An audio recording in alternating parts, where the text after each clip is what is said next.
This action sends a strong message that Canada will use all of the tools at its disposal to combat the terrorist entity of the IRGC. The federal government listed Iran's Revolutionary Guard Corps, the IRGC, as a terrorist organization under the Criminal Code after years of mounting pressure from the opposition and from activists.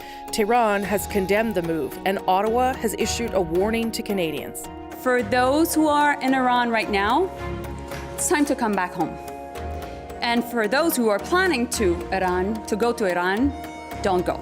Masih Alinejad is an Iranian-American human rights activist who was previously the target of an alleged kidnapping plot. Back in 2019, she was in Ottawa calling on the government to take action against the IRGC. This is the time. You have to take an action. Now she says there is still more to do. Thank you, Canada. Now it's time to implement your own decision. I spoke with Alinejad about the significance of the terrorist designation and the next steps for Canada. Masih Alinejad, thank you for being here. Thank you so much for having me today. The Canadian government had been under pressure for years to make this decision to designate the IRGC as a terrorist organization. How significant is this, and what message do you think it sends to Iran? It was an absolutely good idea, good step from Canadians, but I have to say that it was very late. It has been years and years that Iranian community and the global human rights organizations were putting pressure on Canadian government and other government from G7 to designate Revolutionary Guards as a terrorist organization because they were involved in transnational repression, putting the lives of non-Iranians in danger, trying to assassinate them, kidnapping them, including Canadian citizens. So it was too late, especially last year when actually Iranians were in the street, women being blinded, losing their eyes by the Revolutionary Guards. So imagine if Canada would put the Revolutionary Guards as in a terrorist list, that would have sent the signal to Iranian people that Canada stands with the people of Iran. But I have to say, now this is the first step and Canada can do more. So what more would you like to see? I mean, obviously, this is difficult to implement. They're going to have to find a way to implement it. But what are you expecting to see in terms of the more? Look, Canada is hosting next G7. So I strongly believe that Prime Minister Trudeau or, Canadian government can actually take the lead to ask the other countries from G7 to do the same, because it's beyond sad when we see that dictators across the globe are all united to spread authoritarianism across the globe. So the time has come for G7 countries, for democracies, to be as united as dictators. This is first thing that Canada can do. Second, I believe that now Canada became a heaven, a hub for the members of G7 living their luxury lives in Canada. So putting the Revolutionary Guards in the terrorist list, it's not going to take them anywhere. They have to prosecute the members of IRGC who are living in Canada right now. They have to go after them rather than deporting them, taking them to the court and make them accountable. And I believe that another step that Canada can take, Canadian government must stand with the women of Iran. The Islamic Republic is a gender apartheid regime, a regime that sees women like second-class citizens, killing women for showing their hair.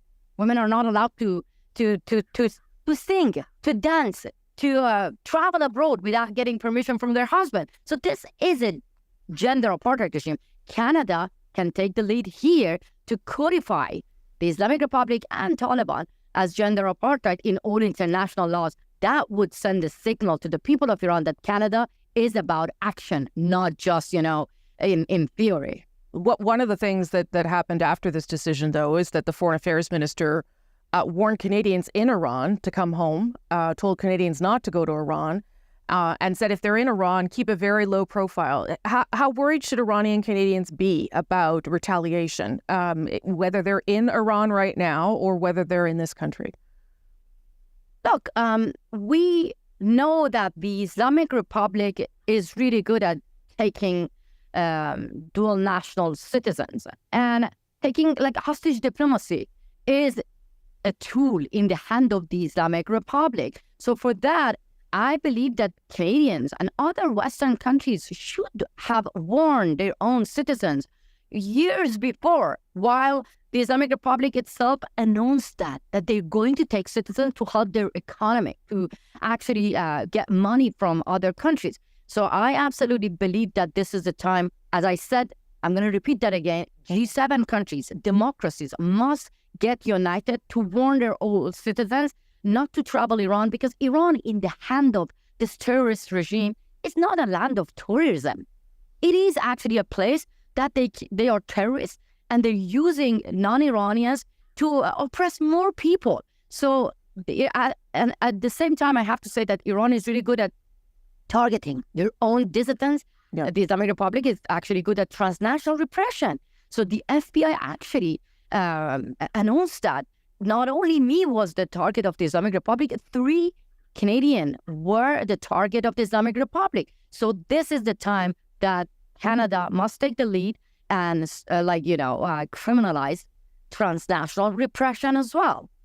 Just lastly, the U.S. did this in 2019. Why do you think it took so long for Canada to get here? They say it's because it's very complicated to do, given that you are also sometimes forced into the IRGC. But what do you think? Why do you think it took so long? How complicated? It took so many years. I mean, when one country in G7 take a decision to designate Revolutionary Guards, I believe the rest must be united, because recently in Italy, the leaders of G7 said that they are worried about the danger of the unity among authoritarian regimes. Yeah. Then how come that, because the Islamic Republic is sending drones to Putin to kill innocent Ukrainians? They are the greatest sponsor of terrorism, sending money to Hamas, Houthi, Hezbollah. So then why? What is complicated about? The terrorist organization, the terrorist regime must be isolated the way that Putin's regime is being isolated.